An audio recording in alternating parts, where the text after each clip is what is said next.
and welcome to Hosta la Vista, the podcast where the shade is cool, the leaves are lush, and friendship's perennial. We are your hosts. I'm Betsy Peterson. And I'm Mandy Olson. Two hobbyist sisters who love this plant as much as you do. Join us each week as we dig into all things hosta, the plant affectionately known as the friendship plant.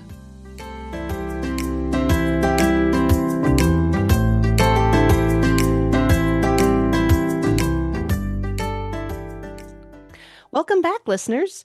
We always love connecting with folks who truly live and breathe the world of hostas. Today, we've got a fantastic guest who embodies the passion from the soil of his own nursery to the national stage of the American Hosta Society.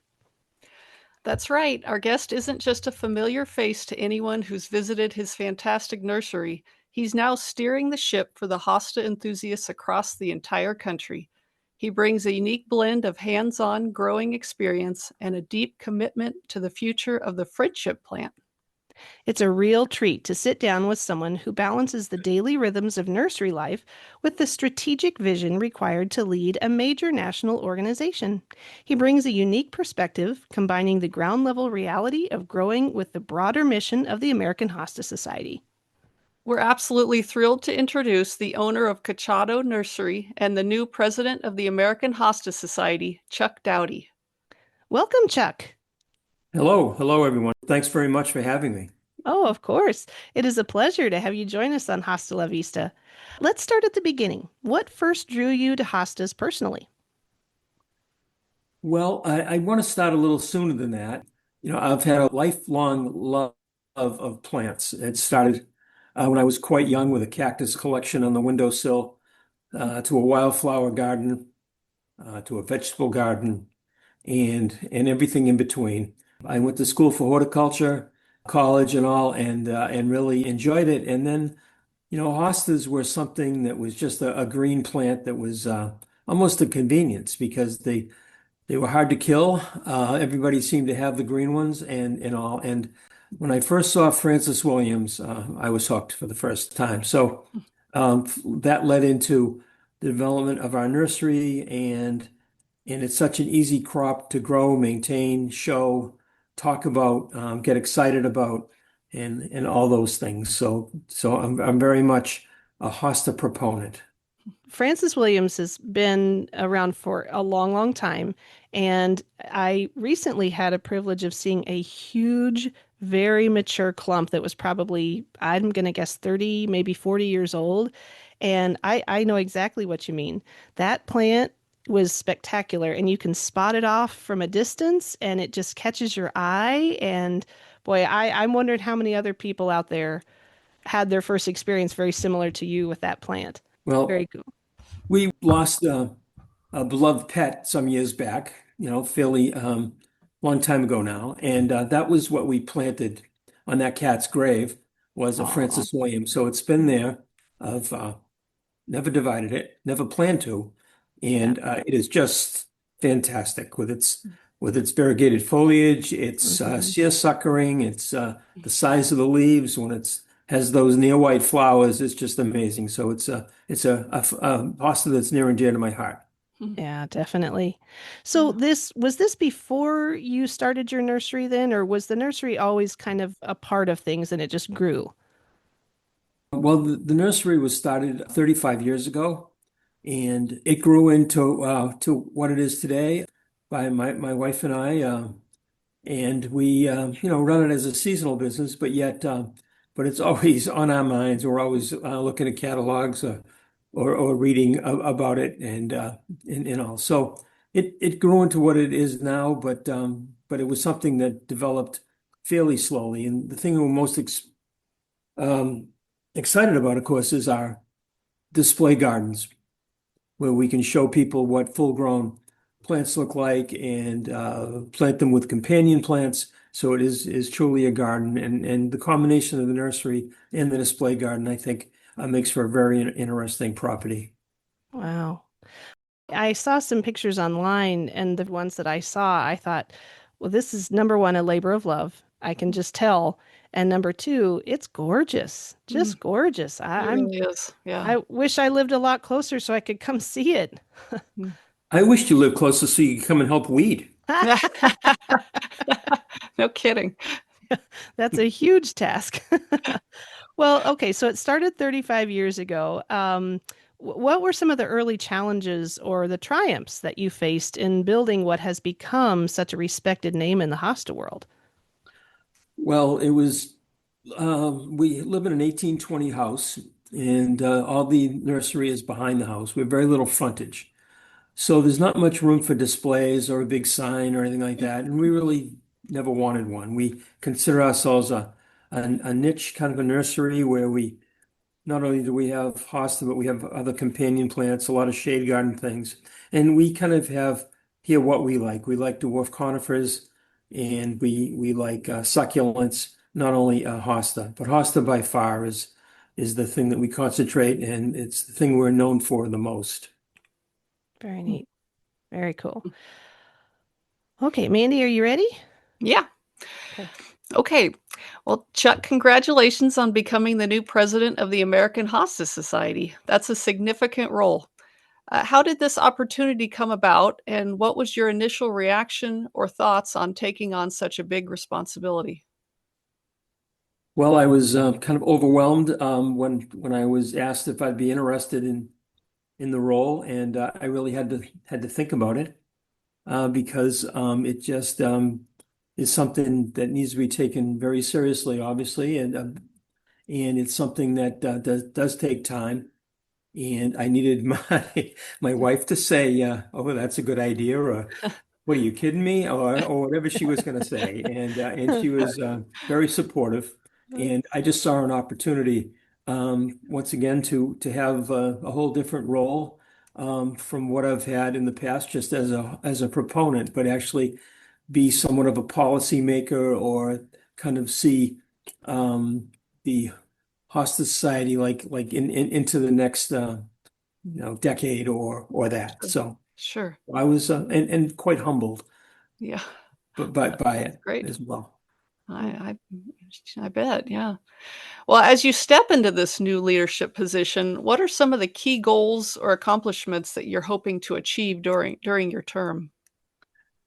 Well, one of the things that I'm going to digress slightly in that one of the things that COVID brought to us was the idea that open space is really important and all. So one of the things I'd like to try to promote is to get more hosta planted in the landscape in municipalities that we're from, cities, towns, places where they might have parks, and the parklands sometimes just kind of sits there with trees and just general open space. I'd like to see more gardens there. And that's one of the initiatives that I'd like to see is how we can promote hosta by getting it more familiar with people who really don't know what it is. That happens all the time when people walk up into our nursery or drive up. They stand there with their hands on their hips and they say, "I never knew there was so many different types of hosta. I only know the green one." Mm, And considering all that, I think with what we're doing today here, talking about it for a podcast or whether it's showing people that or just having a more of an impact on YouTube and on Facebook and just social media in general is really, I think, the next steps that need to be taken. And I know that they are being taken, but if there's a way to strengthen it and get it in front of more people, especially young people. sure. Um, I think so.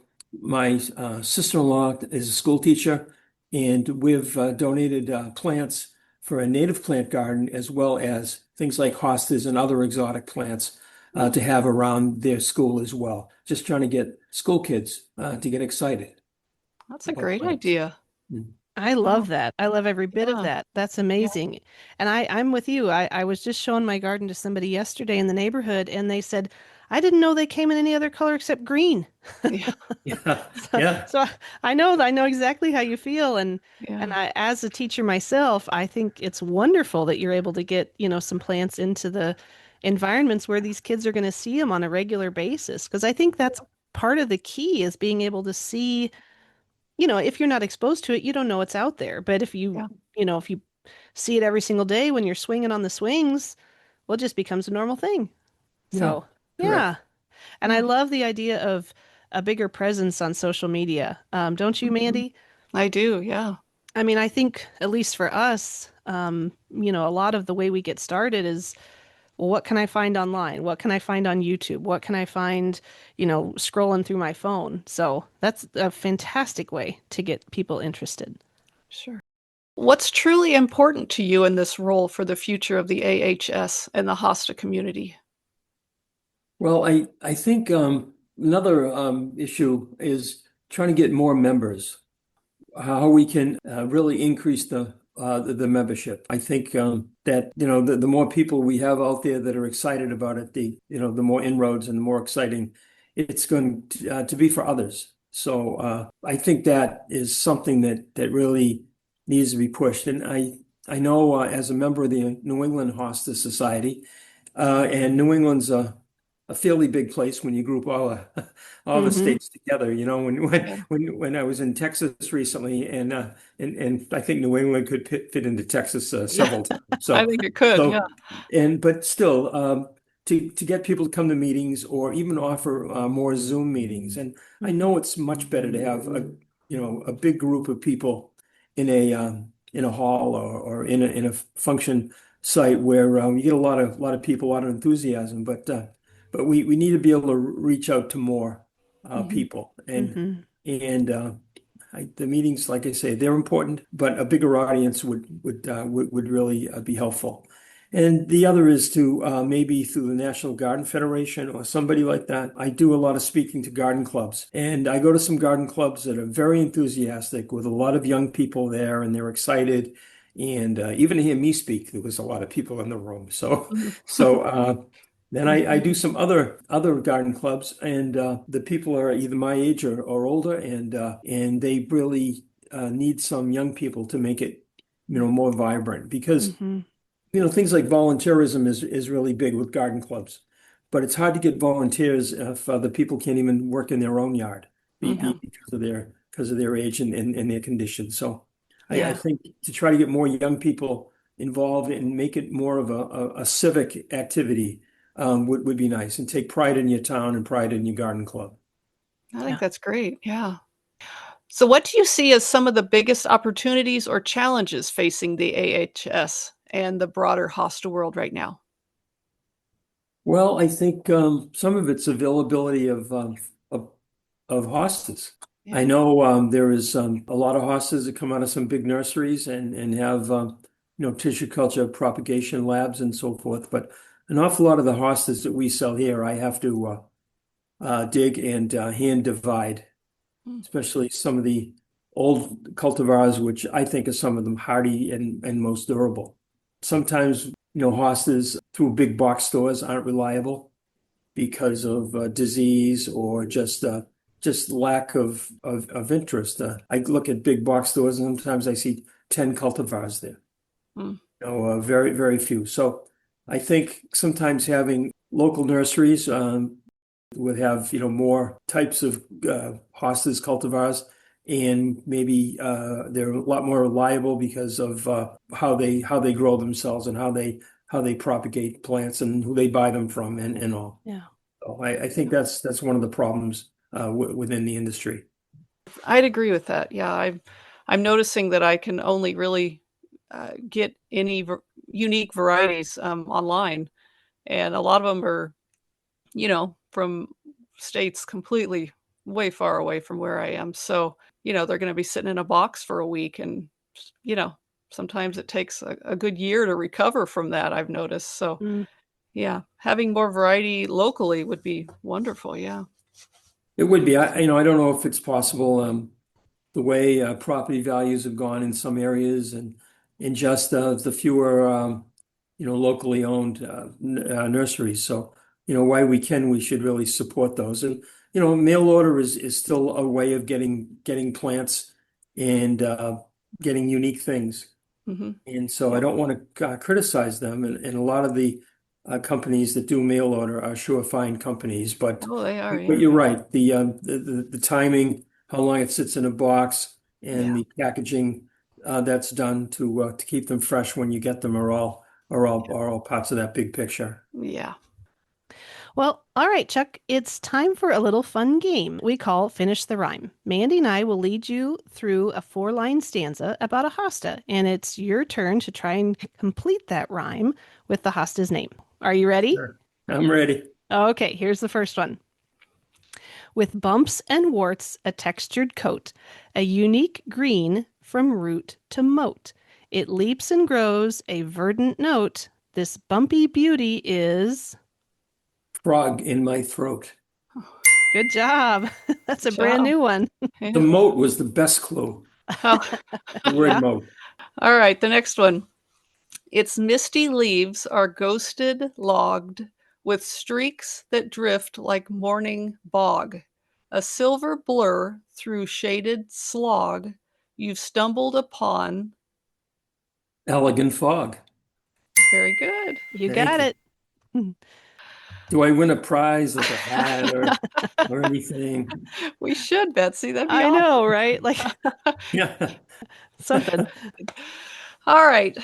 Well, from your perspective at Cochato Nursery, what's a common mistake you see even experienced hostas growers make? And what's your best advice to help them avoid it? Well, I get a lot of people that tell me their hostas don't look as good as mine here in our display gardens. They don't seem to grow, and this isn't just true about hostas, it's true about house plants and everything. I say, when did you feed it last? Mhm. And they'll say, oh, I've never fed my hostas, or you don't have to feed hostas, or whatever. And I say, well, I look forward to 3 meals a day. Sometimes I look forward to more than 3 meals a day.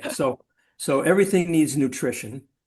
Yeah. And then I'll mention, they'll say, well, what do you do? And I'll tell them what we do here. But I think that's the number one thing is that people kind of forget these plants need nutrition. Um, just one other thing. As our garden has developed here, we have a lot of trees.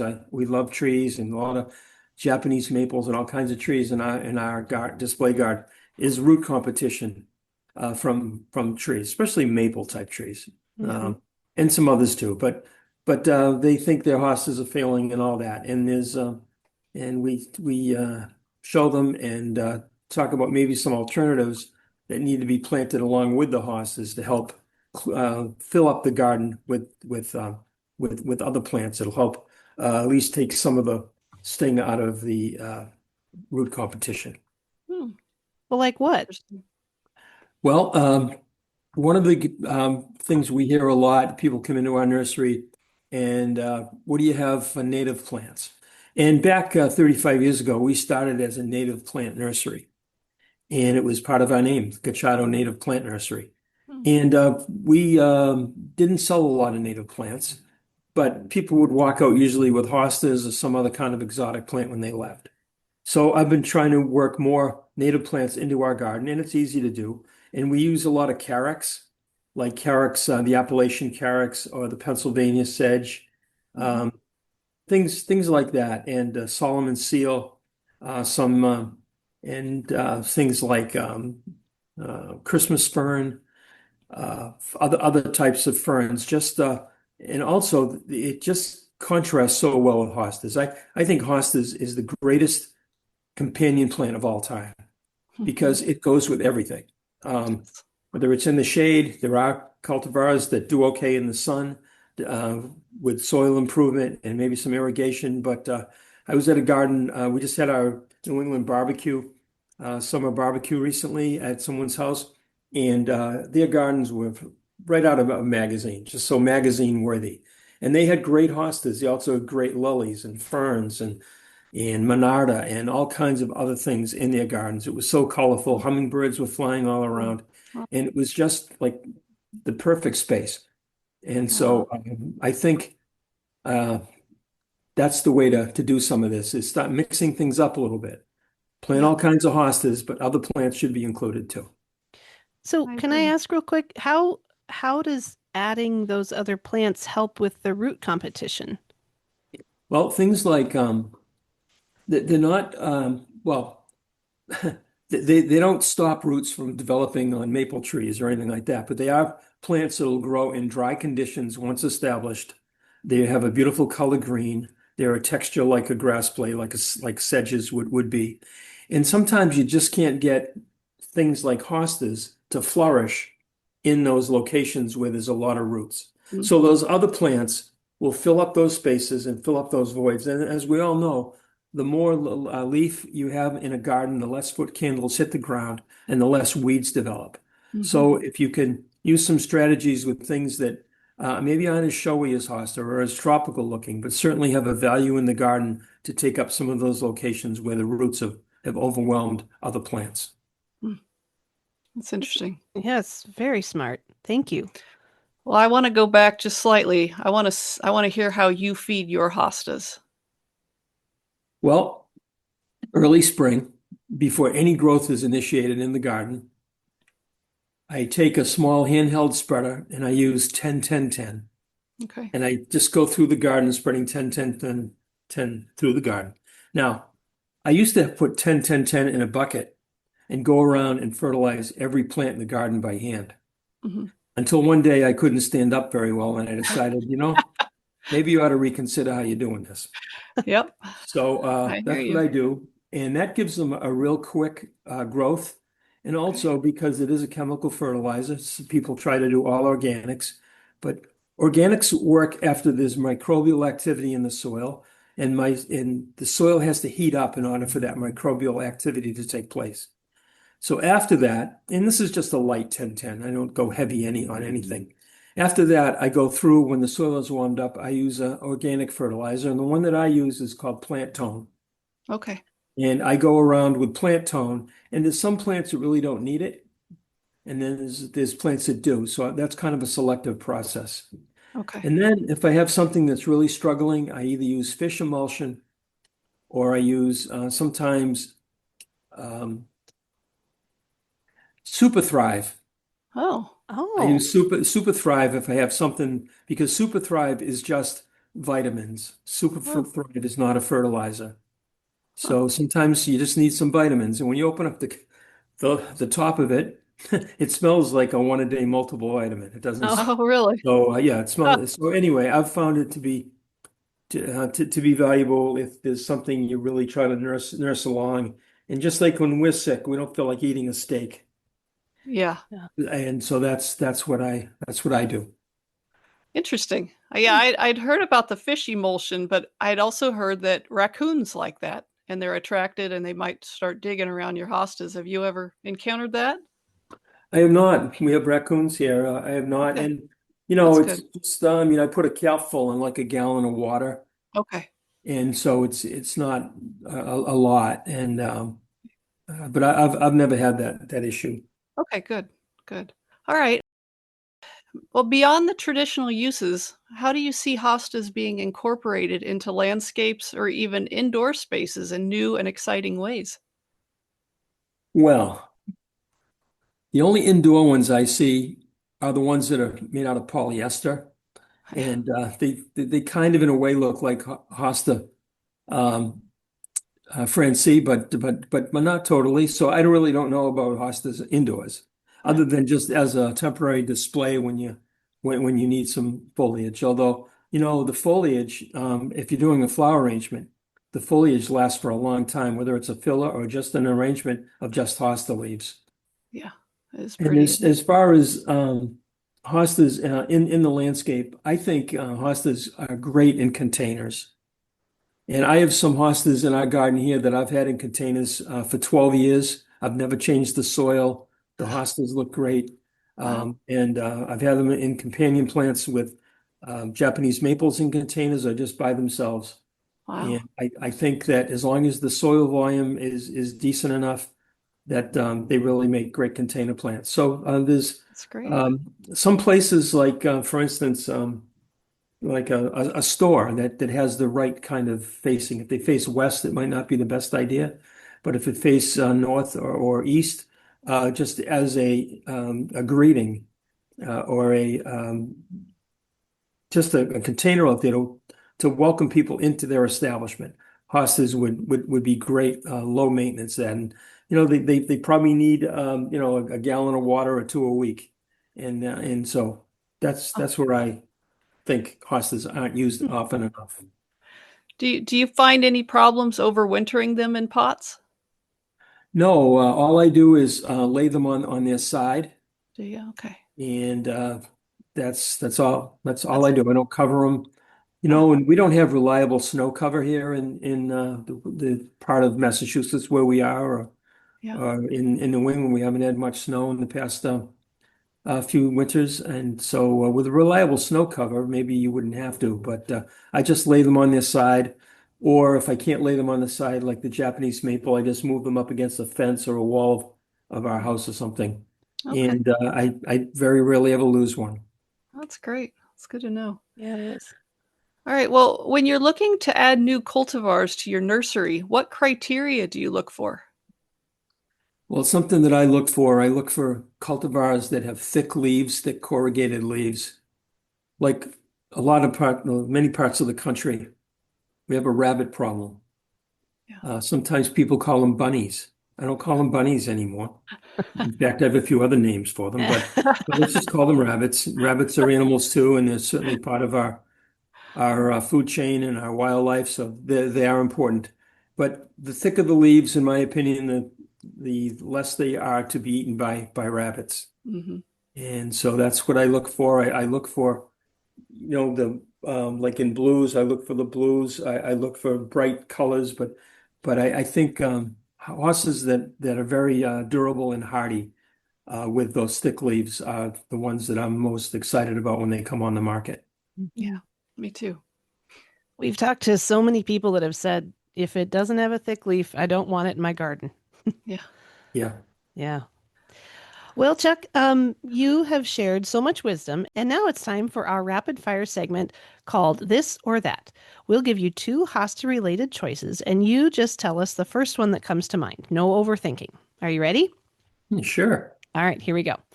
Fixing the nursery irrigation system, or answering another, will this grow in full sun? Answering, will this grow in full sun? Irrigation systems are a lot of work. All right. Cochato before open hours or the potting bench after a long day? Cochato before open hours. Good. That's probably the most beautiful time, isn't it? Yes, it is. How about seeing your plant win a ribbon or hearing someone say, wait, you hybridize that? I'd say, wait, you hybridize that? Definitely. All right. Seedling with perfect margins or a never before seen flowerscape? I'd go with the flowerscape. There's a lot of people I'm running into that are really interested in getting different colors into the flowerscapes, like purples and reds. So that's really neat. Finally saw my first true deep purple at Josh's in the country garden and gifts. Oh, yeah. Really, yeah, it was beautiful. Wonderful. Yeah. How about plant patent paperwork or explaining why a hosta isn't patented yet? Hmm. Well, I've never patented a hosta, but I can only imagine what the paperwork is like. So I would say the latter. Okay. Uh, All right, last one. Giving a tour to first timers or giving one to a hosta veteran who thinks they've seen it all. I'd go with the first timer. Yeah, me I'm not too. going to be able to teach a person that's seen it all, much. So, That's True. true. yeah. That's true. Chuck, this has been such an incredible conversation covering so much ground from Cochato Nursery to your new role as AHS president. Thank you so much for joining us today. Thanks for having me. Before we say goodbye, do you have any final thoughts or a message you'd like to share with our listeners? Just that hosta is the common denominator of things for us, and that's what brings us all together. But it's really about people, and people are what's important. It's And true. good gardening and good friends and promoting the friendship plant is all part of being a good person. Yes. Thank you. I like that. Yep, very good advice. And to all of our listeners, thank you for tuning into Hosta la Vista, the Friendship Plant podcast. You can follow us and send your hosta questions or even your own hosta rhymes to hostalavistapodcast@gmail.com. Find us and hit follow on Spotify, Apple Podcasts, or wherever you listen. And make sure to like our Facebook page. Thanks for listening, and until next time. Hasta la vista, baby.